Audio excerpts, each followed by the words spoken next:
The People's Democratic Party presidential candidate Atiku Abubakar says he will reconstruct all roads leading to the southeast if elected president next year. He was speaking at his campaign rally in Anambra State.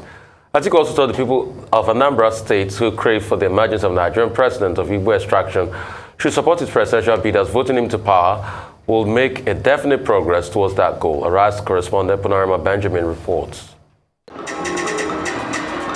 This is the flag of campaign by the People's Democratic Party's presidential candidate to the southeastern Nigeria. Atiku Abubakar was received by supporters at the Alex Ikweme Square in Awka.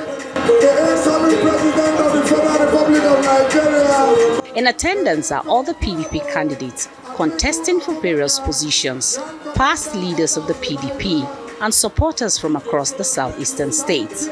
Atiku Abubakar is promising the Anambra people that he will bring a lasting solution to erosion, which threatens virtually all states in the region. On our arrival today, we visited your governor, Professor Soludo, and he said to me, I know you are going to work, but make sure all the federal roads that pass through Anambra State are reconstructed.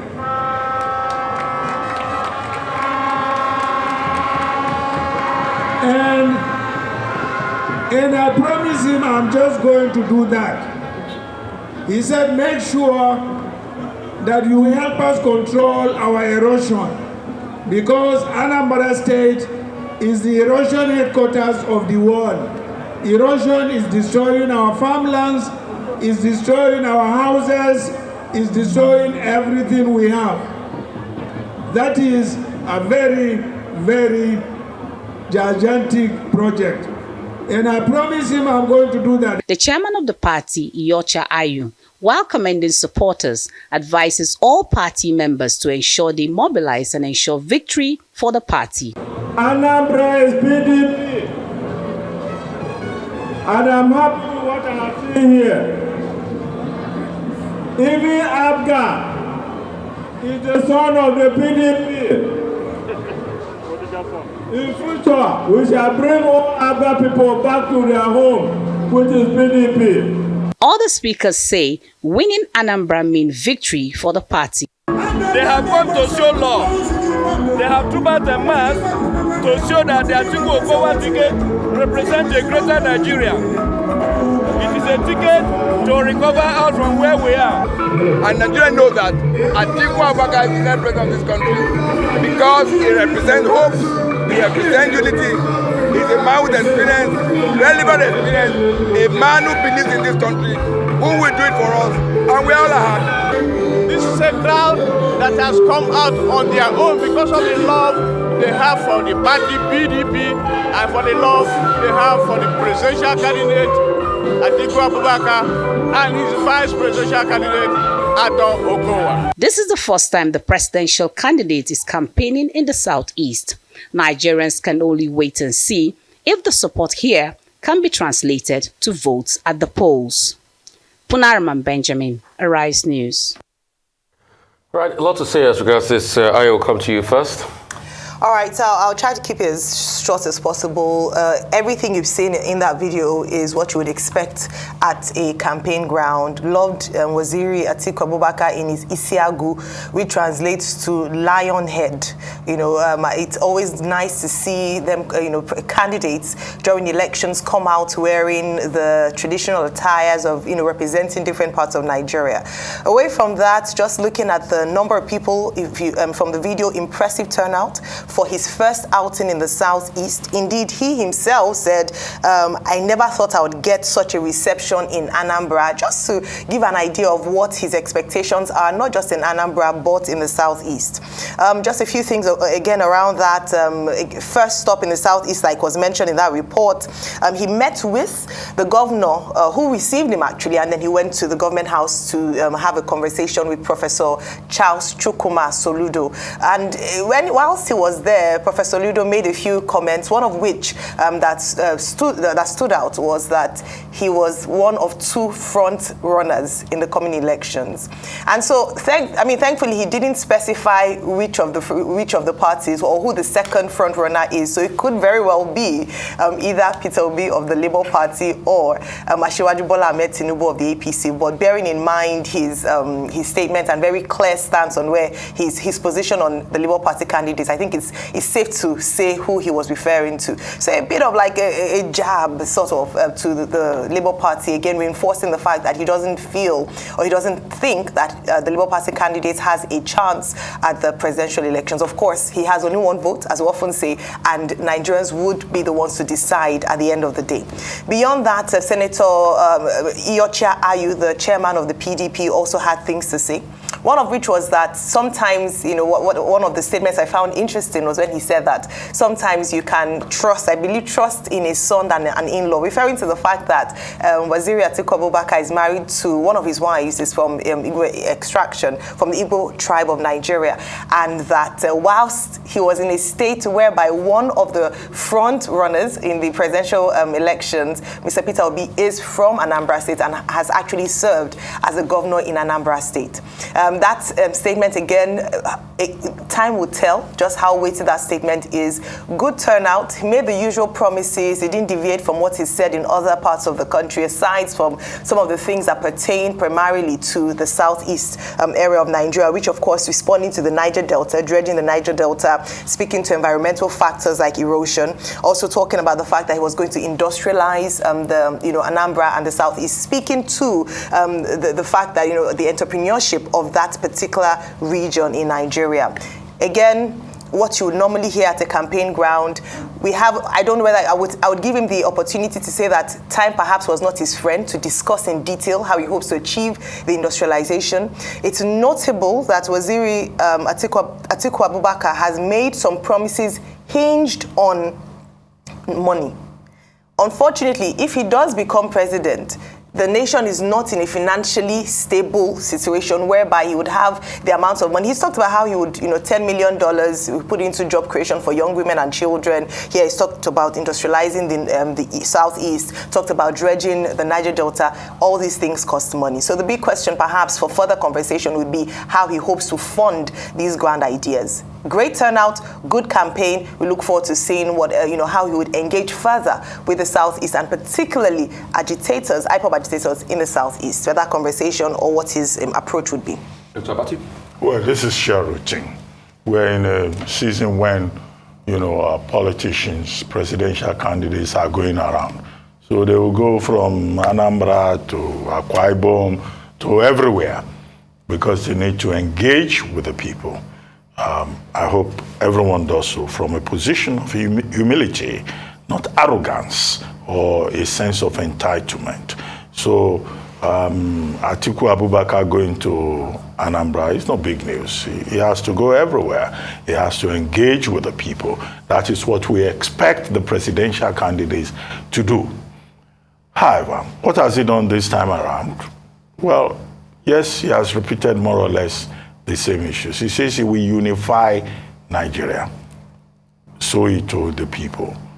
And it was accompanied by about 9 PDP governors and about 15 persons who are prominent, political candidates of the People's Democratic Party. So in terms of solidarity, he projected, a very good positive outing. Osita Chidoka, who is from Anambra State, was there. Dino Melaye, well, he will always be there. He follows the presidential candidate of the PDP around. Senator Uche Ekunife was also there. Mr. Ben Nubi was also there. Of course, the running mate was also there. So it was a very strong mobilization in Anambra State. And I think that very strong mobilization in Anambra State is instructive because it is the state of the Labour Party presidential candidate, Peter Obi, who had also been governor in that state. So from the point of view of strategy, the People's Democratic Party needed to show in Anambra State that they have strong holding in that particular state. And the message to the Labour Party presidential candidate who comes from Anambra State, could not have been better accentuated, underlined, reiterated, other than the fact that the governor of the state, Professor Charles Soludo, received them with open arms. This is what every governor should do. We make that point, that every candidate should be able to campaign without molestation or intimidation or harassment in any part of the country. And so, in that regard, Professor Charles Soludo took the higher ground. He received the candidate of the PDP. And I don't think this is necessarily because he himself used to be associated with the People's Democratic Party before he sought governorship, gubernatorial candidacy on the platform of the All Progressives Grand Alliance, APGA. And he made the point there, which again, he pointed out that, look, he even said he's not a politician, that he's struggling to be one, that, what he's trying to do is to just tell the truth. And that's a throwback to the piece he wrote about history beckoning and how he's a witness to the truth. When he made it clear in an essay that he does not think that Mr. Peter Obi of the Labour Party will be a proper candidate in this election. He wrote a long piece in which he said that there are only two major candidates, Atiku Abubakar and Asiwaju Bola Ahmed Tinubu, and that what is in the best interest of Igbos is to align with one or two of those two candidates that he has identified. And he made that statement loudly again, and in a reaffirmation of his earlier position that yes, although he believes that Mr. Peter Obi is his brother, but he does not think that the time has come for Igbo presidency, and that the best deal for Ndigbo in Nigeria is to align with either the APC or the PDP. How he will vote on the day remains to be seen, because he has not even openly endorsed Umeadi, the presidential candidate of Apuga, as they call their party in the Southeast. But that, I think, was a very instructive one. Now, let's look at the promises made by the presidential candidate of the PDP. He said he was promising the Anambra people unity.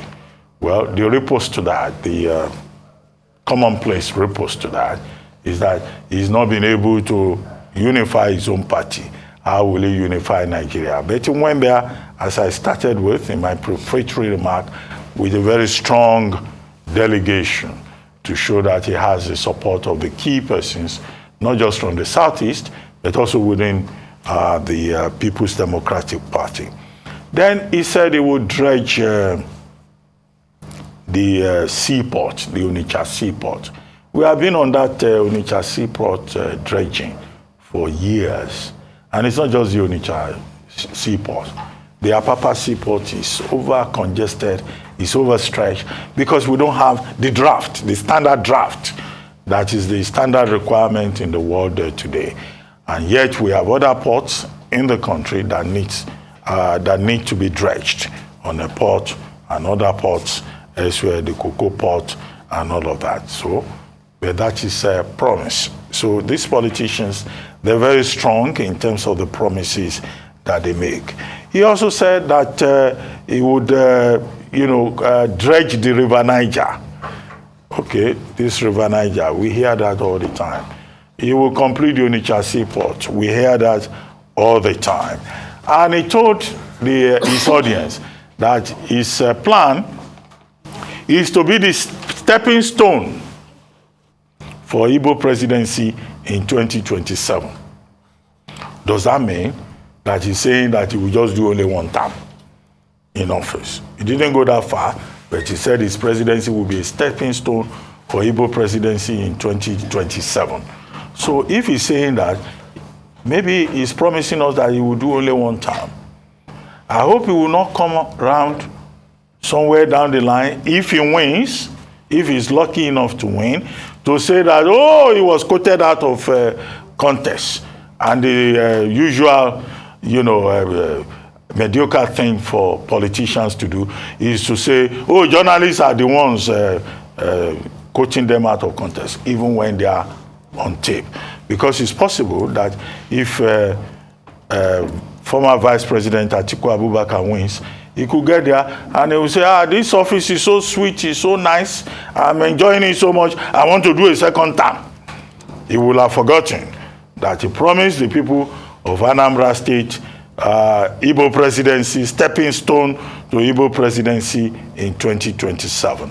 And that is why I think that, observers, watchers, the commentariat must be taking notes in terms of the promises that, those aspiring to be president make. However, there was a major omission in all the statements by former Vice President Atiku Abubakar, now presidential candidate of the People's Democratic Party. And that was with regard to the second Niger Bridge at Onitsha. Many people refer to it as second Niger Bridge. There are almost about 7 or 8 bridges on the River Niger. But this one is second Niger Bridge at Onitsha.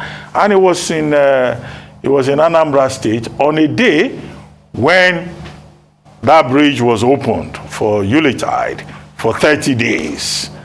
And the government, the present administration, has promised that that bridge will be finally completed in 2024.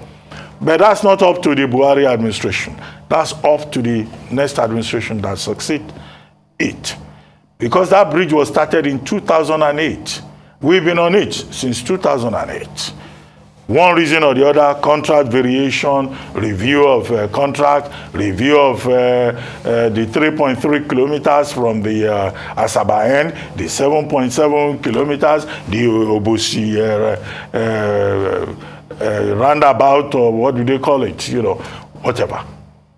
So I expected him to have given the commitment that, I'm here on a historic day when the Buhari administration is test running this second Niger Bridge at Onitsha. Because there are other bridges, but he didn't go that far.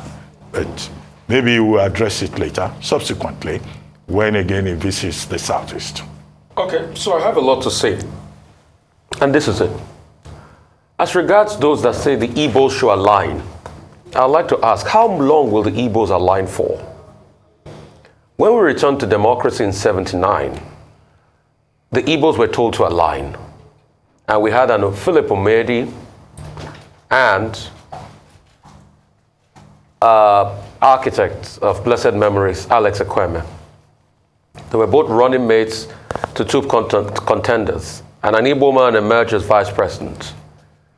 Since then, the Igbos have been aligned. In '79 to this time, you can do the math how many years. Well over 40 years. And that's why I got taken aback with the statement that the candidate of the PDP will be a stopgap to Igbo presidency in 2027. Is that it now? So don't the Igbos have a chance to at presidency? We all know what caused the problem in the PDP in the first place, that it was going to be zoned to the south. And when it was not the case any longer, a lot of people feel disgruntled because it was opened up and they felt the race was going to favor Alhaji Atiku Abubakar. All we just want is a fair country. And a fair country means rotation. If this side has it, the other side should be able to have it. If we want to rotate along geopolitical lines or along ethnic groups, two certain ethnic groups have had it, then it's only fair for the Igbos too, in terms of balancing. So that's why when I hear narratives like, I'm going to be a stopgap, Dr. Bati, yeah, you interpreted it, yeah, maybe he might be saying he wants to do a term, we're not sure, and we can't quote him on that. But the truth is, isn't it saying invariably that, oh, the Igbos will have to wait another turn? And the question should be, how long will the Igbos wait? How long will they have to wait and keep aligning with people? Probably, maybe if 2027 comes, they'll have to wait some more. I just want a fair country. And this is a balanced argument. There are three people on this show. I speak, Ayo speaks, Dr. Abati speaks. That's fairness. Let's say it's presidency. Dr. Abati takes a turn, Ayo takes a turn, I take a turn. I just needed to put that out there. How long will the Igbos keep aligning? But apart from that, good political stomp, good crowd, good showing. But what I expected more was what was going to be done as regards infrastructural development for the long-suffering Igbo people and the people of the Southeast. I am excited about the second Niger bridge, at least it's passable. But we don't want a case that it will be abandoned when it ought to be completed by 2024. Also, there must be rail lines that goes into places like Aba so that products can be taken out and economic empowerment can come. Every part in this country is blessed. The Igbos are entrepreneurial. They have a lot of economic power in some of their hubs. I believe rail to take those products out will benefit them a great deal.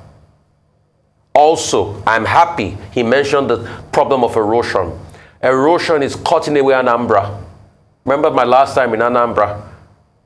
Erosion has really dealt with that state and other parts of the East. Then a lot more federal presence and projects there to be able to calm the nerves of the people so that this talk of marginalization can start to peter out. So these are the conversations. I'm happy he enunciated some, but we can make more commitments. But concerning waiting another turn, I ask again, how long will the Igbos have to wait? Nigeria's anti-graft agency EFCC says it has recovered more than 136 billion of stolen funds since May this year. It also remitted same to the federal government. EFCC Chairman Abdurrashid Bawa made a remark during weekly ministerial briefing by Presidential Communications team. He affirmed that the agency is independent of external influence. Bawa says the body has recovered the sum of 30 billion from suspended Accountant General of the Federation, Ahmed Idris. It was part of the 109 billion allegedly siphoned by the former official. Okay. Still on the EFCC, former Deputy Senate President Ike Ekweremadu has accused the Commission of being responsible for his travels in the United Kingdom, where he's in detention. The senator was standing trial for alleged organ harvest told Federal High Court in Abuja that anti-graft agency wrote a letter to the London court, which made the foreign court to refuse to admit him to bail. Ekweremadu's allegations were contained in an application he filed before the Nigerian court, seeking order of the court to set aside the interim order granted in favor of the federal government for forfeiture of his 40 properties in the country and out of the country. Although counsel to the EFCC, Mr. Sylvanus Sahil, SAN, denies that the commission was behind Ekweremadu's ordeal, he however admits that EFCC wrote the London court based on a special request, adding that it was normal routine for anti-graft agencies to exchange information that will be of help to one another. Two topics, if we can take a quick stab at them, Ayo. Right, so I'll just take the first one and leave the legal intricacies to our legal juggernaut, and if you want to take a stab at it, refer yourself. But speaking to the presentation of the report or statement by Mr. Bawa, Abdurrashid Bawa, the chairman of the EFCC, at a ministerial briefing yesterday with the media, he's spoken or he's detailed some of the successes that the EFCC has been able to achieve in the past few months. One of which notably is an update on what's happening with the embattled Accountant General of the Federation, who was accused in May 16, 2022 for allegedly diverting funds and money laundering activities to the tune of, at the time, 80 billion naira, at the end of the day, over 109 billion naira. Subsequently, we know that he was suspended without pay indefinitely by the Minister of Finance, Madam Zainab Ahmed. And following that, there has been court cases. The EFCC has taken him to court, and he's currently in court with the EFCC. It's important to have, because it's important to have these kinds of updates, especially with high-profile cases such as this. The importance of this is because the EFCC is in a position where they're trying to earn, they're supposed to, or they should earn the trust of Nigerians, bearing in mind what has been bandied around in the past with regards to them perhaps sometimes targeting, witch hunting, using political enemies and so on, but to find out and also targeting the smaller money launderers and not focusing the very top, people at the very top.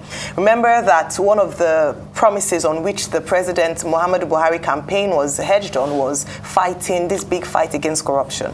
And if there must be a big fight against corruption, we must see big names being implicated. We can't have, just faceless, nameless individuals who are accused daily of sabotage, money laundering, corruption, without seeing actual prosecution, actual convictions. I'm looking forward to not just the procedure and the recovery of money, 30 billion naira, as he said, with regards to the Ahmed Idris case, but beyond that, if he's indeed found guilty, stiff penalties, an actual sentencing, and him serving time. Beyond the Accountant General of Federation, who is currently suspended, it is important to also mention that we must see other prosecutions and other convictions of high-profile Nigerians who have been, who are under investigation and who are found to, to provide enough evidence and found to be culpable in issues of money laundering and, of course, corruption. All right, Dr. Bati. Okay, I just follow your lead, Ayo, and stay with the second subject, which is the point about the son of the former Deputy Senate President Ike Ekweremadu going to court. Ekweremadu, represented in the matter by Awomalo SAN, and saying that the EFCC is behind the UK ordeal of former Deputy Senate President Ike Ekweremadu. Now, the EFCC has also said no, it's not part of that matter.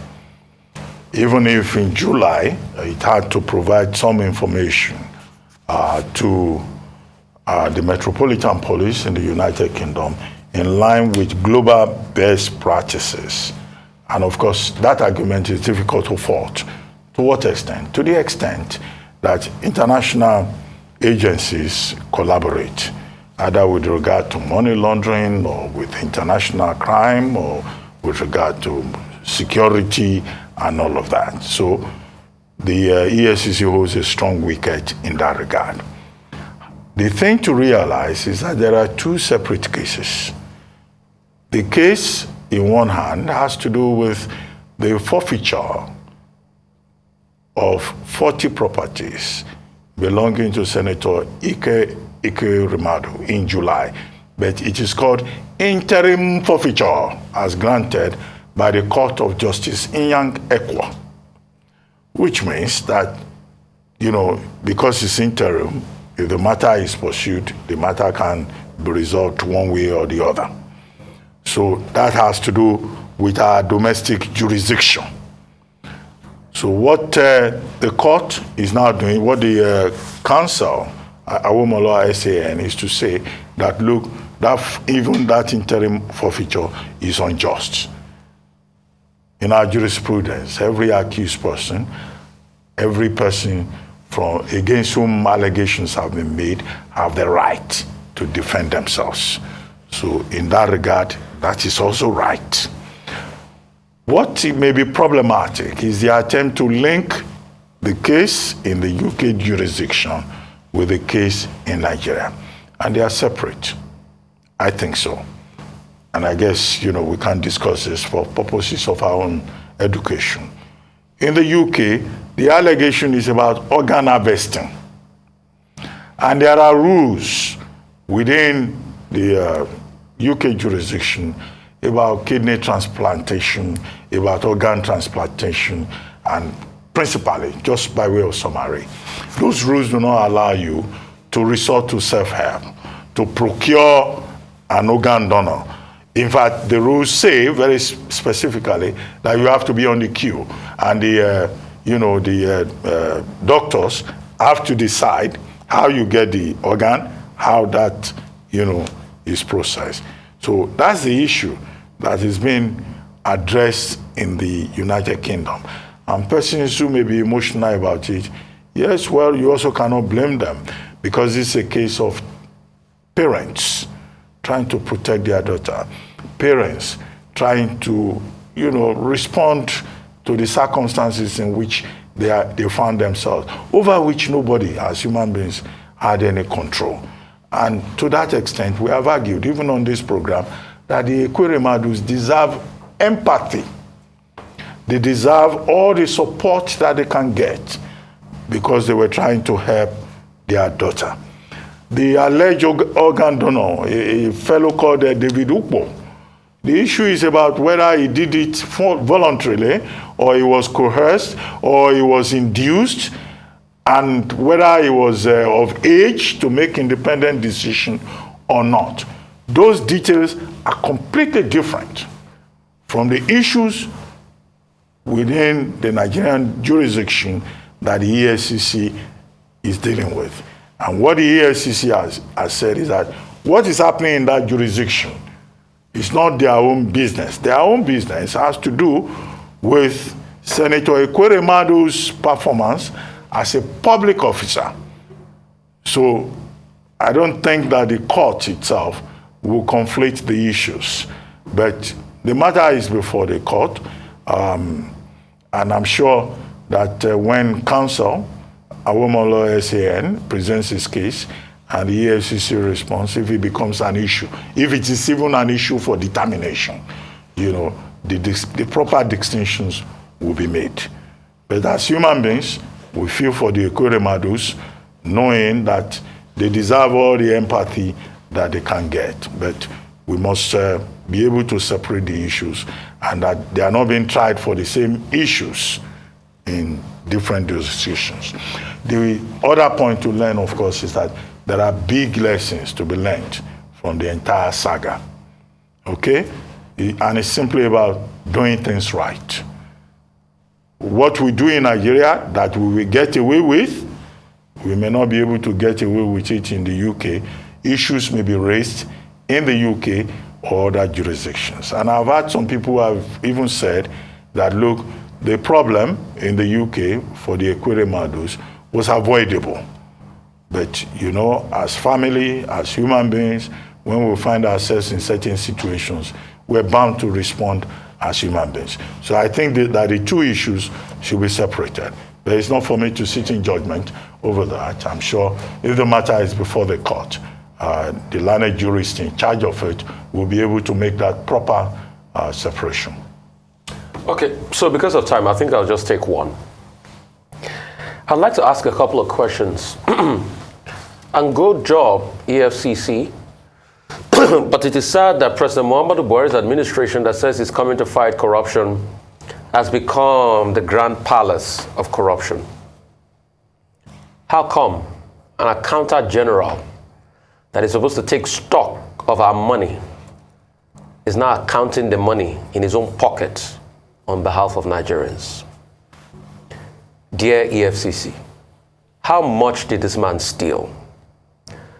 This 30 billion is not good enough. For a man to be able to return 30 billion, that means there's way more there. So like they say in local parlance, can't we press further and ensure that the rest money is released onto Nigerians? It is alleged that over 109 billion, at some point he was looking for a plea bargain. Was this 30 billion after a plea bargain? And how much? Nigerians must be able to know. And in entirety, all the monies stolen and the properties must be recovered and be used for the Nigerian people. It is sad that in a country we complain that there is no money to do a lot of things. One man, the Accountant General, could go away with this humongous amount of money. But I'm not only going to link it to this administration. Even the administration before this one, over 8 years ago, that was the same way the Accountant General had corruption issues, and he stole money. So why is it that our governmental systems have been so porous that it is easy for Accountant Generals to be able to steal? That's the question we should ask ourselves. Question is, and like I always say, culture will eat strategy for breakfast. It is because we have built a culture that is so easy to steal money in government, and there's no public accountability in government, and that's why our accountant generals can steal. How ironic. Accountant generals are the ones frittering away our money and stealing our money. So it's a moment of introspection. And dear EFCC, please, other people you see to them that have stolen our commonwealth, It is time we press their neck to bring the money out. Because for every time they steal, they deny Nigerians access to the basic commodities of life and the basic utilities of life. Probably those monies will have been plowed into projects, buy drugs in hospitals that will help the lot of Nigerians. But no, it's in personal pockets. Good job, EFCC. We need to see more.